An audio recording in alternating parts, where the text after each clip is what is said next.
So I recently read an article, and it got me all worked up. And it was an article claiming that today's kids, so supposedly this generation of children right now, have it rougher than we all had it growing up. Yeah. That silence really echoes how I was feeling. The argument was they're dealing with things we didn't deal with, so there's no precedence as to how to handle it, and that's why they have it so much rougher. So the three they mentioned was cyberbullying, child obesity, and porn overload. Maybe this article's right, because these are three problems I didn't deal with growing up. As the skinny kid who was bullied in person. Remember that kind of bullying? The kind that doesn't end when you hit the power button and take your headphones off? It's a bad kind of bullying. And porn overload. Suck it up, kids. Try dealing with porn underload. I spent the majority of my early teens pleasuring myself to the Sears catalog.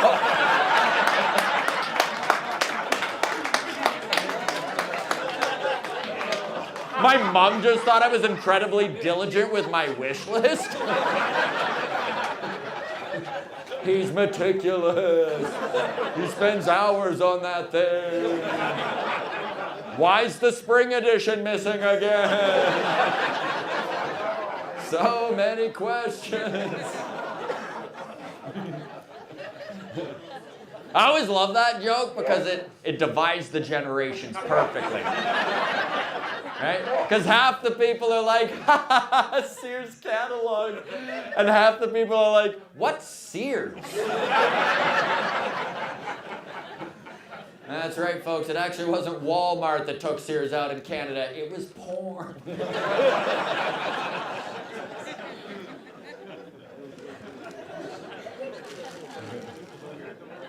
Plus, let's face it, by claiming today's kids have it rougher than we had it growing up, I feel like it's dismissing the beating that we took. Right? We all grew up in the guinea pig style of parenting, the old send them out, let's see who comes back.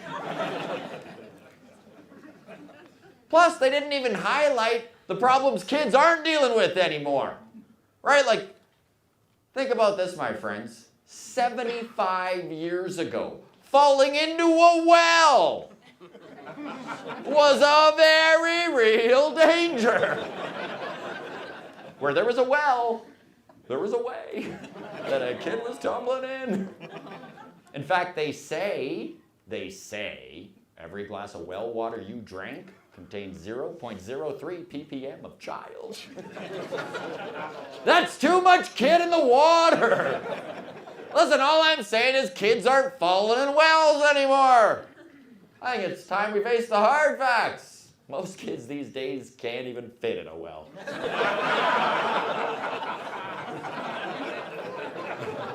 They're poking out of them, wearing them like stone skirts. Honestly, I just love telling that joke in different areas of the country. Because you tell it in the big city like Toronto or Vancouver, and they're like, wells. That's not even a thing. But you get a little more rural, people clam up on me. Every time I tell that joke in Saskatchewan, there's a dozen people going, oh, I still have a cousin in a well.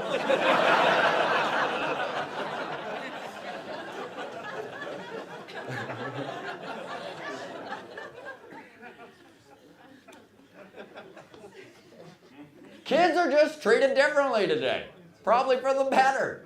You know, you don't even need to go further than the playground for examples of this. Like, did you folks know they're not even using sand anymore? No, they're laying down rubber mats. Kids are springing right back up. Go ahead and yell it out, Canmore. What did they use to cushion our falls? Rocks. Did you notice how fast that was said? Because we've all heard that famous saying, rocks, nature's cushions. I love that what they settled on, too, is the substance all animals right across the planet love to take poops in, right? Here, kids, here's a litter box. Get in there, get nice and dirty. Did any of you, growing up playing on the playground, did any of you use the tire swing? Yeah? And I mean the old school one, right? Without the pivot, where you could wrap the chain right up to the top of the frame.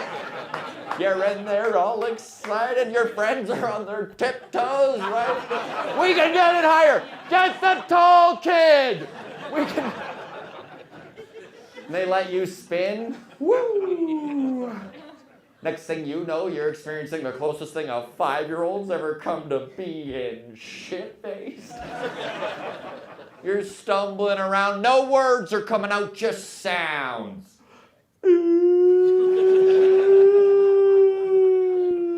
Like a puke siren is going off.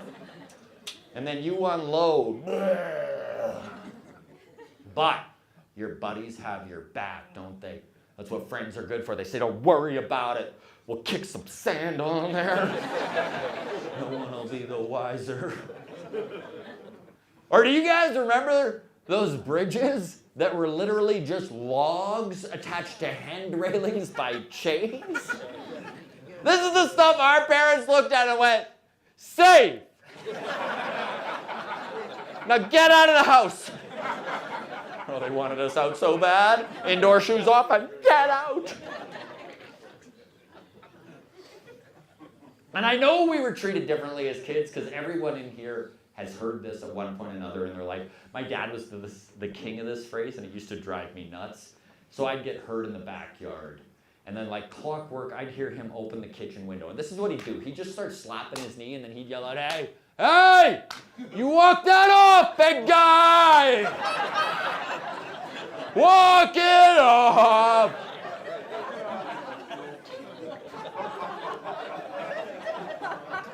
You know, that literally goes against everything medical science tells you to do. Like, what's the first thing you hear when someone gets injured on the sports field? It's always, don't move him. You move him, he may never walk again. My dad's out there. Hey, get him up. Take him for a stroll. You'll feel better faster if you go for a run. Run it off.